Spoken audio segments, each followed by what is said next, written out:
paid in 2013-14 was 63,928 crores. In 2019-20, this increased to 1,41,930 crores. Even better, in 2020-2021, this is further,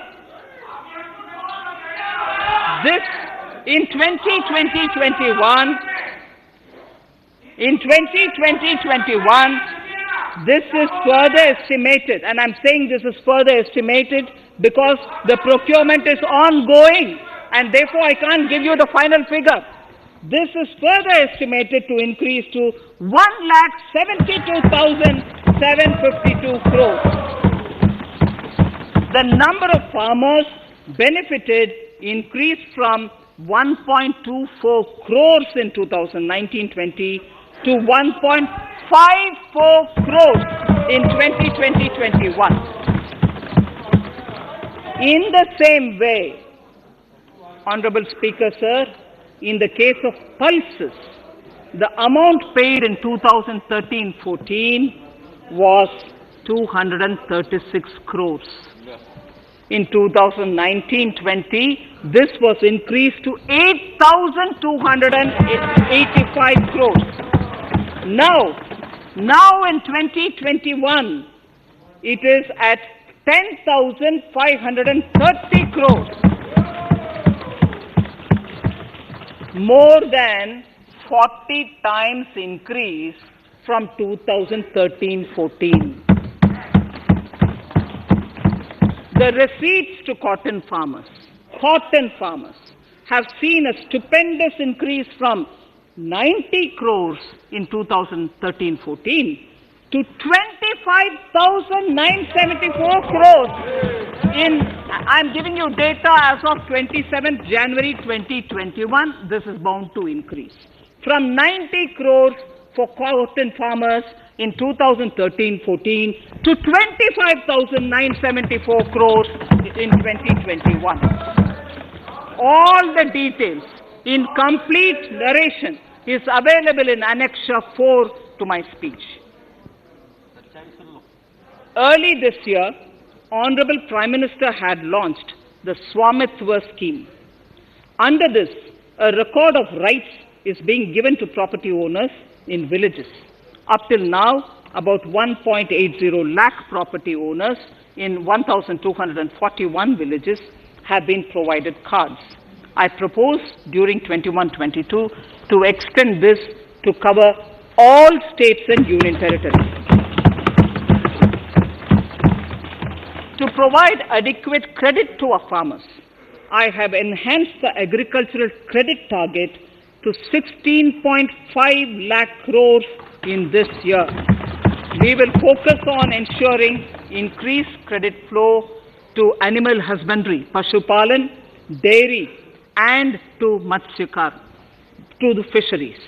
We are enhancing the allocation to the Rural Infrastructure Development Fund from 30,000 crores to 40,000 crores. The Micro Irrigation Fund, with a corpus of 5,000 crores, has been created under NABARD. I propose to double it by augmenting it by another 5,000 crores. To boost value addition in agriculture and allied products and their exports, the scope of Operation Green Scheme, that is presently applicable to only tomatoes, onions, and potatoes, will be enlarged to include 22 perishable crops. Around 1.68 lakh crore farmers, around 1.68 crore farmers are registered, and 1.14 lakh crores of rupees trade value has been carried out through e-NAMs, the National Agricultural Market. Keeping in view the transparency and the competitiveness that e-NAM has brought into the agricultural market, 1,000 more mandis will be integrated with e-NAM. Honorable Speaker, sir, with all this, the Agricultural Infrastructure Fund would be made available to the APMCs for augmenting their infrastructure facilities.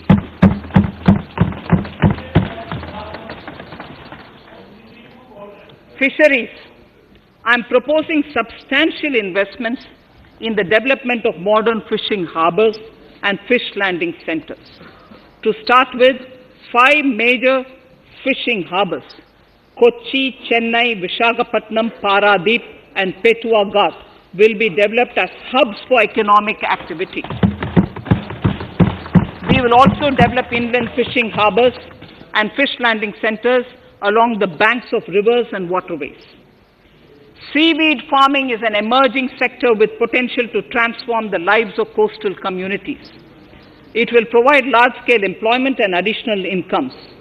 To promote seaweed farming and cultivation, I propose a multi-purpose seaweed park to be established in Tamil Nadu. Migrant workers and laborers. We have launched the One Nation, One Ration Card scheme, through which beneficiaries can claim their rations anywhere in the country. Migrant workers in particular benefit from the scheme.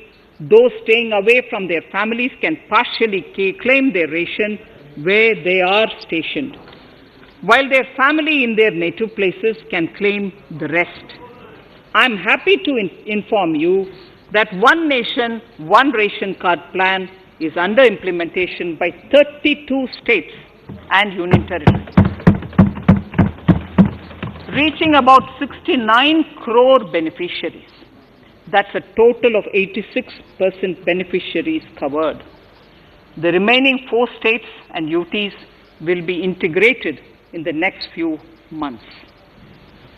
To further extend our efforts towards the unorganized labor force, migrant